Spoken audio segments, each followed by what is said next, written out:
Good morning. Hello, everyone. Welcome back to the show. As it is clear on the screen, it was that kind of game week for most of us. It was what we would refer to as a horror show of a week. And as explained clearly, there was one of the biggest runs of the week on LinkedIn, as you can see on the screen, which I decided to highlight for everyone, I think, and it kind of highlights everything and what happened in this game week. The person mentions Liverpool completely blanks after everyone wildcarded to bring them in. Mateta takes off Eze's penalty for absolutely no reason. Onana actually saved the penalty. Joe Pedro's injury and knock was reported immediately after the deadline. Danny Ings' goal that wiped out the Fulham clean sheet in the 95th minute. Nkunku, who all of us had lost patience in, finally shipped him out, decides to score as well. And of course, the Robert himself, Haaland, with another two goals. And then he was hoping that maybe it would even get worse and Solanke scores a hat trick, but at least that didn't happen, and which tried to help at least to curb the the blow, as well as Isak's halftime substitution. But yeah, that was that kind of game week. So we're going to jump straight into it and try to review how it went for me. It wasn't a very good game week. For the first time, my showing was actually below the average, so it wasn't that good of a game week. But just had a few returns. Obviously, my captain, at least I managed to pick the right pick on the captain, because apologies and sorry for those that captain Salah. I'm sure the score was much worse. But Haaland's captain tried to help.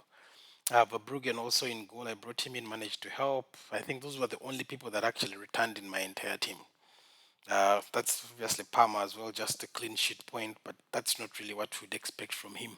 And on the bench, we had Lee Greaves managed to get me some points as well, but that's from the bench. So it was really that kind of game week, and it led to a red arrow. Obviously, I fell from over 60k to 203k in overall rankings. It wasn't that good of a game week, but as I'd advise most of you in such a situation, because it wasn't me alone, it was that kind of game week for most of us, I would really avoid knee jerk and reactionary transfers. Really study your team and see if there's really that need for you to bring in the assists. Because I know some of us really jump into getting pissed because of our assets not performing, and then you quickly jump into reactionary and knee jerk transfers, which could affect you in the long run. This is not a race, this is more of a marathon. So we have still over 30 game weeks to go, and there's still a lot of work to be done. So I hope that some of you can take comfort in that. Now, it was really that kind of game week, as we said. Robinson had his clean sheet wiped out in the 95th minute. Cons as well, very early on. No one expected Everton to even score two goals against them.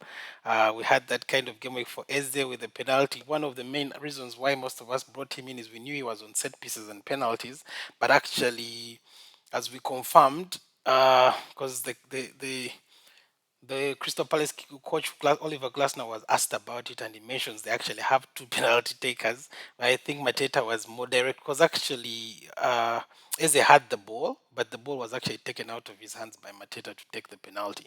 So that one was confirmed as well. One of the other informations that we got much later on was the injury, the knock, the small knock to Joe Pedro. But fingers crossed he's back, I think, for game week, the next game week. And I think one of the other good things that came out of it is that actually Brighton didn't score. So maybe they do get to realize they actually need him in their team.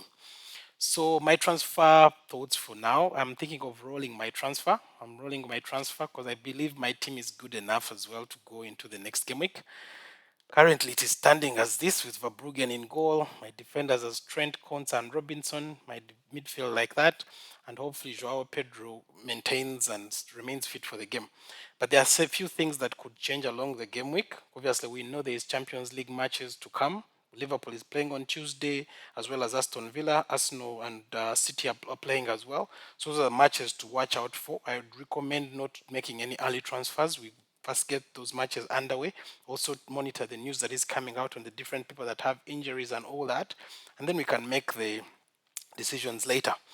Part of my watch list right now is really Watkins in the front. I have Digne in the back because he's one of the defenders from Aston Villa that is returning. Mbuemo is one of them as well, but I think the injury to Wisa that we saw could really affect him as well.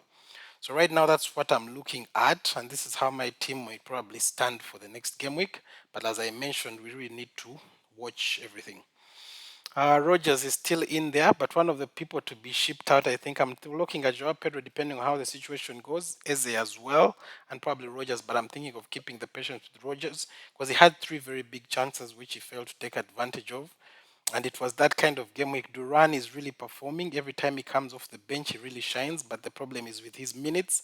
Same applies to Watkins that he's already substituted either in the 70th or something minutes. So still someone to still monitor in this period.